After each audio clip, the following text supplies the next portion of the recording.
कहानी की शुरुआत में हम एक घने जंगल को देखते हैं जहां दो कपल रिक और हेली माउंटेन क्लाइंबिंग कर रहे थे। रिक हेली से पहले ऊपर पहुंचकर हेली से कहता है कि मैंने तुमसे कहा था कि तुम मुझे हरा नहीं सकती। इसके बाद रिक जंगल के चारों ओर नजर घुमाता है जहां उसे दूर दूर तक घने जंगल के अलावा इंसान का नाम व निशान तक दिखाई नहीं देता। रिक हेली से कहता है कि तुम भी जल्दी से ऊपर आओ, यहाँ से जंगल बहुत ही खूबसूरत दिखाई दे रहा है। ये कहकर रिक आगे बढ़ने लगता है। हेली अब यहाँ अकेले ऊपर चढ़ने की कोशिश करती है पर तभी उसका पैर फिसल जाता है और वह नीचे गिरने लगती है, लेकिन जैसे तैसे करके वो खुद को संभाल लेती है और अब वो मदद के लिए रिक को आवाजें लगाती है, लेकिन रिक कोई भी जवाब नहीं देता और अचानक रिक चट्टान के किनारे पर आ गिरता है। हेली जब रिक की तरफ देखती है तभी उसके मुंह पर खून की कुछ बूंदें गिरने लगती हैं, जिसे देखकर हेली परेशान हो जाती है।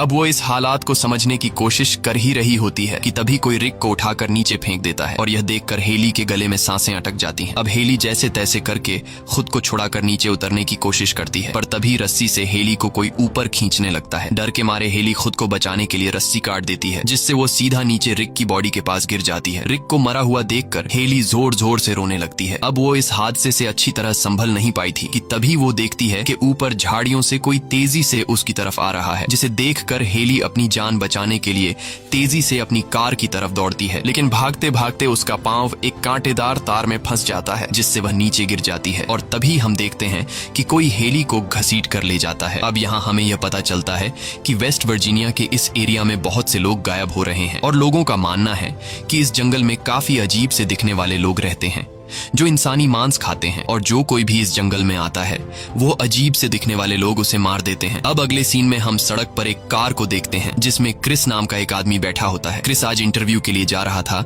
लेकिन कुछ दूर आगे आने के बाद क्रिस हाईवे पर ट्रैफिक के बीच में फंस जाता है। जब वह देखता है कि गाड़ियां बिल्कुल भी आगे बढ़ नहीं रही हैं, तब वह अपनी कार से उतरकर आगे एक ट्रक ड्राइवर के पास जाता है और उससे ट्रैफिक जैम होने की वजह पूछता है, जिस पर वह ट्रक ड्राइवर उसे बताता है कि 3 मील दूर एक केमिकल ट्रक पलट गया है और उसका सारा केमिकल सड़क पर फैल गया है, इसलिए यह जैम खुलने में कुछ घंटे लग सकते हैं। ये सुनकर क्रिस परेशान हो जाता है क्योंकि उसे इंटरव्यू के लिए देर हो रही थी। अब अगर वो यहाँ ट्रैफिक खुलने का इंतजार करता तो उसे यहाँ कई घंटे खड़ा रहना पड़ता, जिस वजह से उसका इंटरव्यू मिस हो जाता। इसलिए क्रिस अपनी कार मोड़कर कोई दूसरा रास्ता ढूंढने लगता है और वो जिस जगह जॉब के लिए जा रहा था वो उस जगह कॉल करके उन्हें अपनी सिचुएशन समझाने की कोशिश करता है कि ट्रैफिक जैम होने की वजह से मैं जल्दी नहीं आ पाऊंगा, लेकिन एक पहाड़ी इलाका होने की वजह से उसके मोबाइल फोन का सिग्नल कट जाता है। कुछ दूर आगे आने के बाद रास्ते में उसे एक गैस स्टेशन का साइन दिखाई देता है, जिसे देखकर क्रिस को लगा कि शायद मुझे यहाँ कोई मदद मिल जाए, इसलिए वह अपनी कार उस तरफ मोड़ लेता है। रास्ते में वह देखता है कि यहाँ पर कई सारी लावारिस कार्स खड़ी हैं। यह देखकर उसे काफी अजीब लगता है, लेकिन फिर वह इस बारे में ज्यादा न सोचते हुए उस गैस स्टेशन पर पहुंच जाता है जहां उसे एक बूढ़ा आदमी दिखता है। वो बूढ़ा आदमी काफी बुरी हालत में था। क्रिस उस बूढ़े आदमी से फोन के बारे में पूछता है तो वो बूढ़ा आदमी इशारा करके फोन बता देता है, जिसके बाद क्रिस जल्दी से फोन के पास आकर कंपनी को कॉल करने की कोशिश करता है पर तभी क्रिस को पता चलता है कि फोन खराब है। यह देखकर क्रिस और भी ज्यादा परेशान हो जाता है और तभी उसकी नजर वहां लगे एक मैप पर पड़ती है जहां उसे शहर जाने के लिए एक कच्चा रास्ता दिखाई देता है जो आगे जाकर हाईवे से मिलती थी, जिसके बाद क्रिस अपनी कार में बैठकर उस सड़क पर निकल पड़ता है। अब कुछ देर चलने के बाद उसके सामने 2 रास्ते आते हैं। क्रिस को कुछ समझ नहीं आ रहा होता कि मुझे कौन सा रास्ता चुनना चाहिए, इसलिए वह कुछ देर तक सोचता है और फिर वह जंगल के बीच में से गुजरने वाले रास्ते को चुनता है क्योंकि उसे लगा कि यह रास्ता शॉर्टकट है जिससे वह जल्द ही शहर पहुंच जाएगा। लेकिन उसे पता नहीं था कि वो इस रास्ते को चुनकर अपनी लाइफ की सबसे बड़ी गलती करने जा रहा है। आगे जाते ही उसे रास्ते पर एक मरा हुआ हिरण दिखाई देता है, जिसे देखने के चक्कर में उसका रोड पर से ध्यान हट जाता है और सामने एक कार से उसका एक्सीडेंट हो जाता है। लकीली इस एक्सीडेंट में क्रिस को ज्यादा चोट नहीं आती और जिस कार से क्रिस टकराया था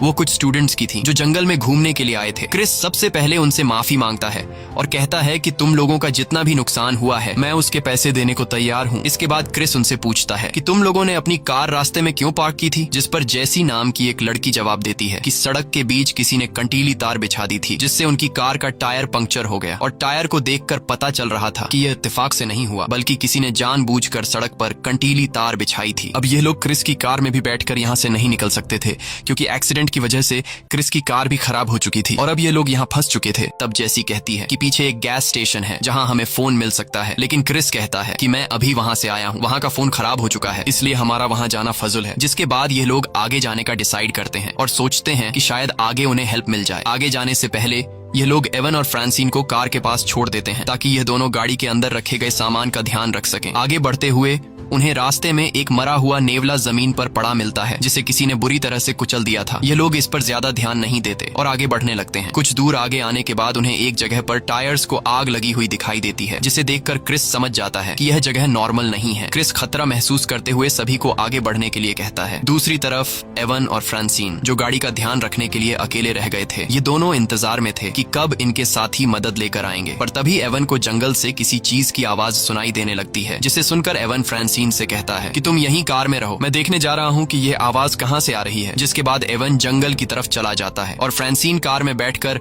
एवन का इंतजार करने लगती है। लेकिन इंतजार करते करते काफी देर हो जाती है और एवन वापस लौटकर नहीं आता। इसलिए फ्रांसिन एवन को ढूंढने जंगल में चली जाती है। आगे बढ़ते हुए उसे एवन का जूता मिलता है। ये देखकर फ्रांसिन को कुछ समझ नहीं आता कि एवन ने अपना एक जूता यहाँ क्यों छोड़ा है। और कुछ दूर आगे जाने के बाद उसे जमीन पर एक कटा हुआ इंसान का कान दिखता है और उस कान में रिंग्स देखकर फ्रांसिन समझ जाती है कि यह एवन का कान है। ये देखकर फ्रांसिन बहुत ज्यादा घबरा जाती है और वो समझ जाती है कि यह जगह खतरे से खाली नहीं है। अब इससे पहले कि फ्रांसिन वहाँ से भाग पाती, तभी पीछे से एक आदमी उसे पकड़कर मार डालता है। दूसरी तरफ वो लोग आगे बढ़ते हुए सड़क के एंड तक पहुंच जाते हैं, जहाँ से आगे कोई रास्ता नहीं था। इसलिए वो लोग जंगल के अंदर जाने लगते हैं। कुछ दूर आगे आने के बाद उन्हें सामने एक घर दिखाई देता है, जिसे देखकर ये लोग काफी खुश हो जाते हैं, क्योंकि उन्हें लग रहा था कि शायद यहाँ हमें हेल्प मिल जाए। अब ये लोग जब इस घर के करीब पहुंचते हैं तो वहाँ उन्हें आसपास बहुत सारी कार्स दिखाई देती हैं, जिसे देखकर उन्हें काफी अजीब लगता है। अब यहाँ क्रिस इस घर का दरवाजा नॉक करता है, लेकिन अंदर से कोई जवाब नहीं आता। इसलिए अब ये लोग खुद ही अंदर चले जाते हैं। अंदर जाकर ये लोग देखते हैं कि यह घर बहुत ही बुरी हालत में है। इसे देखकर ऐसा लग रहा था कि इस घर की कई महीनों से सफाई नहीं हुई है। खाने का टेबल बहुत ही गंदी हालत में था। अब यहाँ ये लोग फोन या रेडियो ढूंढने के लिए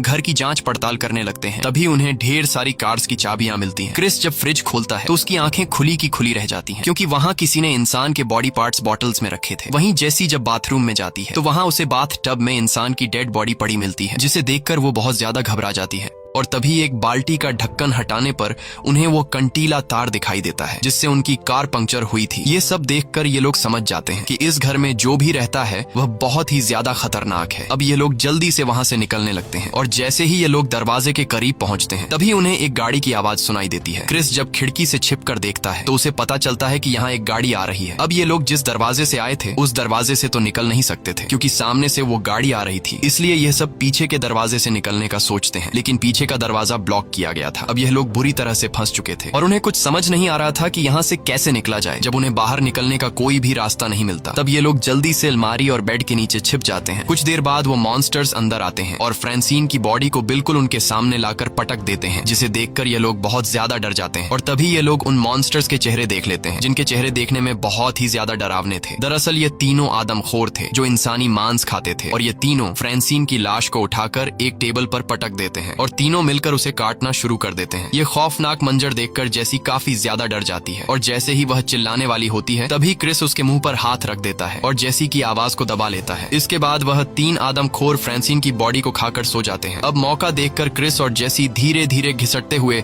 बेड के नीचे से निकलते हैं और इन दोनों को देखकर कार्ली और नताशा भी अलमारी के पीछे से बाहर आ जाते हैं और यह चारों दबे पांव वहां से निकलने लगते हैं। अब तीन लोग तो बाहर निकलने में कामयाब हो जाते हैं, लेकिन आखिर में जैसे ही क्रिस निकलने वाला होता है तभी उसकी हलचल से एक आदमखोर की आंख खुल जाती है और वह क्रिस को देख लेता है। अब क्रिस जब समझ जाता है कि आदमखोर ने मुझे देख लिया है तब वह तेजी से वहां से भागने लगता है। ये चारों दौड़ते हुए जंगल की तरफ जाने लगते हैं, लेकिन अब वह आदमखोर भी गाड़ी में बैठकर उनका पीछा करने लगते हैं। यह लोग भागते भागते एक ऐसी जगह पहुंचते हैं जहां बहुत सारी लावारिस गाड़ियां खड़ी थी। अब यहाँ क्रिस गाड़ी में बैठकर यहाँ से निकलने का सोचता है और जब वह हर एक गाड़ी को स्टार्ट करने की कोशिश करता है तो वहाँ मौजूद सभी गाड़ियां खराब थी। अब ये लोग सोच ही रहे होते हैं कि यहाँ से कैसे निकला जाए कि तभी वहाँ आदमखोर अपनी गाड़ी में पहुंच जाते हैं, जिसे देखकर यह लोग गाड़ियों के पीछे छिप जाते हैं। लेकिन उन आदमखोरों को पहले से पता था कि वह लोग गाड़ियों के पीछे छिपे हैं, इसलिए यह तीन आदमखोर उनकी तरफ बढ़ने लगते हैं। अब यहाँ क्रिस के दिमाग में एक आइडिया आता है। वह अपने साथियों से कहता है कि मैं यहाँ से भागकर उनका ध्यान भटकाऊंगा और जब वह लोग मेरे पीछे लग जाएं तब तुम लोग उनकी गाड़ी चुरा लेना। अब प्लान के मुताबिक क्रिस चिल्लाते हुए उनका ध्यान अपनी तरफ करता है और सीधा जंगल की तरफ भागने लगता है, लेकिन तभी एक आदमखोर सीधा उसके पैर पर शूट कर देता है, जिससे क्रिस नीचे गिर जाता है। अब वह आदमखोर क्रिस को मारने के लिए आगे बढ़ते हैं। तब कार्ली क्रिस की जान बचाने के लिए दूसरी तरफ भागने लगता है, जिससे आदमखोर उसे देख लेते हैं और अब आदमखोर कार्ली के पीछे लग जाते हैं। मौके का फायदा उठाते हुए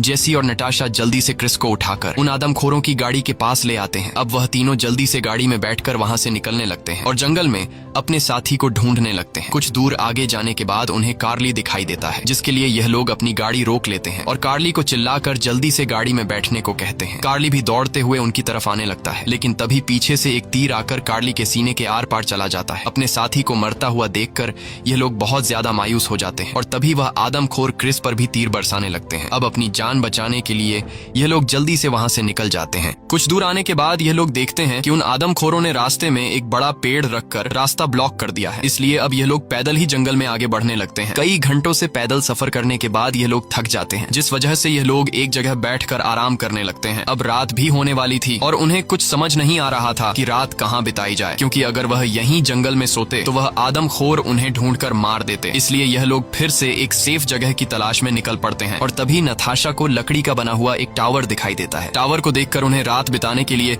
एक सेफ जगह मिल जाती है। इसके बाद यह लोग उस पर चढ़ जाते हैं। ऊपर टावर से जब वह देखते हैं तो उन्हें चारों तरफ दूर दूर तक जंगल दिखाई देता है। टावर की जांच पड़ताल करने पर इन्हें एक फ्रस्ट्रेटेड किट मिल जाती है, जिससे नताशा क्रिस के पैर में पट्टी कर देती है। वहीं उन्हें एक रेडियो भी मिलता है, जिससे ऑन करके यह लोग बाहर की दुनिया से कांटेक्ट करने की कोशिश करते हैं, पर उन्हें कोई भी जवाब नहीं मिलता। इस बीच क्रिस देखता है कि वह 3 आदमखोर उन्हें ढूंढते हुए टावर के पास पहुंच गए हैं। उन्हें देखकर यह लोग चुपचाप बैठ जाते हैं और उनके जाने का इंतजार करते हैं, पर तभी कोई रेडियो पर उन्हें जवाब देता है, जिसकी आवाज नीचे मौजूद 3 आदमखोर सुन लेते हैं और वह समझ जाते हैं कि यह लोग ऊपर टावर में छिपे हैं। जिसके बाद आदमखोर ऊपर टावर पर चढ़ने लगते हैं। अब अपनी जान बचाने के लिए क्रिस टावर में अंदर आने का रास्ता ब्लॉक कर देता है। अब कुछ देर तक शांति हो जाती है और उन्हें लगने लगता है कि शायद आदमखोर यहाँ से चले गए, पर तभी इनके टावर में धुआं होने लगता है, जिससे उन्हें पता चलता है कि उन आदमखोरों ने टावर को आग लगा दी है। अब यह लोग बुरी तरह से फंस चुके थे और उन्हें अपनी मौत दिखाई देने लगती है। क्रिस कहता है कि अगर हम यहाँ रहे तो आग में जलकर मारे जाएंगे, इसलिए क्यों न सामने के पेड़ पर कूदकर अपनी जान बचाने की कोशिश की जाए। अब यहाँ क्रिस सबसे पहले टावर से सामने के पेड़ पर कूद जाता है और पेड़ की एक टहनी को पकड़कर नीचे गिरने से खुद को बचाता है। जिसके बाद वह 2 लड़कियां भी टावर से पेड़ पर कूद जाती हैं, लेकिन कूदते समय नीचे 3 आदमखोर उन्हें देख लेते हैं और उनमें से एक उन्हें मारने पेड़ पर चढ़ने लगता है। उधर ये लोग टहनियों के सहारे धीरे धीरे आगे बढ़ते हैं, लेकिन नताशा सबसे पीछे होती है और तभी पीछे से एक आदमखोर आकर नताशा को बड़ी बेरहमी से मार डालता है। अब क्रिस जेसी को लेकर आगे बढ़ता है, लेकिन वह आदमखोर भी उनका पीछा करने लगता है। अब यहाँ क्रिस के दिमाग में एक आइडिया आता है। क्रिस समझदारी से काम लेते हुए एक टहनी को खींचकर पकड़ लेता है और जैसी उस आदमखोर को फंसाकर वहां तक ले आती है, जैसे ही वह आदमखोर उनके नजदीक आता है, तब क्रिस टहनी छोड़ देता है, जिससे वह आदमखोर नीचे गिर जाता है। अपने साथी को जख्मी हालत में देखकर नीचे मौजूद 2 आदमखोर काफी ज्यादा गुस्सा हो जाते हैं। इधर यह दोनों चुपके से पेड़ की टहनियों से गुजरते हुए एक झरने के पास पहुंच जाते हैं और रात वहीं पर बिताते हैं। सुबह होते ही यह दोनों वहां से निकलने लगते हैं और चलते चलते उन्हें एक सड़क दिखाई देती है। सड़क को देखकर ये दोनों बहुत ज्यादा खुश हो जाते हैं, लेकिन उनकी यह खुशी कुछ ही देर की मेहमान थी। तभी पीछे से एक आदमखोर आकर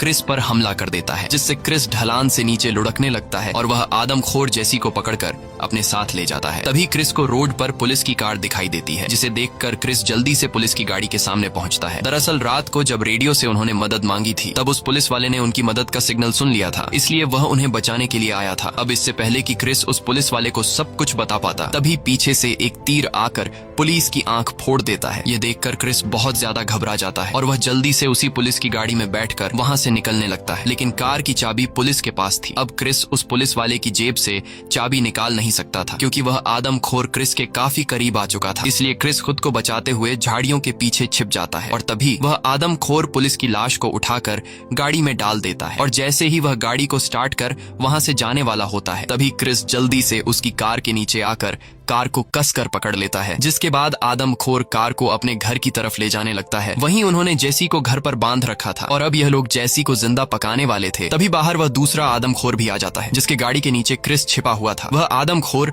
उस मरे हुए पुलिस की बॉडी को उठाकर घर के अंदर ले जाता है और ये लोग उस पुलिस की बॉडी को काट कर उसके टुकड़े बना लेते हैं। इसके बाद एक आदमखोर चाकू उठाकर जेसी को मारने के लिए आता है और तभी क्रिस उनके दरवाजे पर आग लगा देता है और जैसे ही वह आदमखोर दरवाजे की तरफ जाता है, तब क्रिस फुल स्पीड से कार घर के अंदर घुसाकर उस आदमखोर को कुचल देता है। इसके बाद क्रिस दूसरे आदमखोर पर हमला करके उसे भी बुरी तरह घायल कर देता है और जल्दी से जेसी को आजाद करने लगता है, लेकिन तभी पीछे से एक आदमखोर आकर क्रिस को उठाकर पटक देता है और एक कुल्हाड़ी से क्रिस पर जानलेवा हमला करने लगता है और जैसे ही वह आदमखोर क्रिस को मारने वाला होता है, तभी जेसी हिम्मत जुटाकर एक तीर सीधे उस आदमखोर के सिर के पीछे मारती है, जिससे वह आदमखोर नीचे गिर जाता है। अब ये दोनों जैसे ही घर से बाहर निकलने वाले होते हैं, तभी एक दूसरा आदमखोर क्रिस पर हमला कर देता है। लेकिन अब जैसी भी क्रिस के साथ मिलकर उस आदमखोर से लड़ने लगती है, इसलिए वह आदमखोर उनके सामने कमजोर पड़ जाता है। और तभी जैसी जल्दी से एक कुल्हाड़ी उठाकर उस आदमखोर के सीने पर वार करके उसे नीचे गिरा देती है। और अब जैसे ही यह लोग घर से बाहर निकलने लगते हैं, तभी वही आदमखोर जैसी का पैर पकड़ लेता है। लेकिन जैसी उससे खुद को छुड़ा लेती है और वो दूसरा आदमखोर जिसके सर के पीछे तीर लगा था वह भी दोबारा उठने लगता है। ये आदमखोर मरने का नाम ही नहीं ले रहे थे। अब क्रिस और जैसी जल्दी से उस घर से बाहर निकल जाते हैं। यहाँ क्रिस के पास बंदूक में सिर्फ एक ही गोली बची होती है, इसलिए क्रिस समझदारी से काम लेते हुए उस पुलिस वाले की कार के पीछे लगी गैस टैंक को शूट कर देता है, जिससे उस पूरे घर में ब्लास्ट हो जाता है। और फाइनली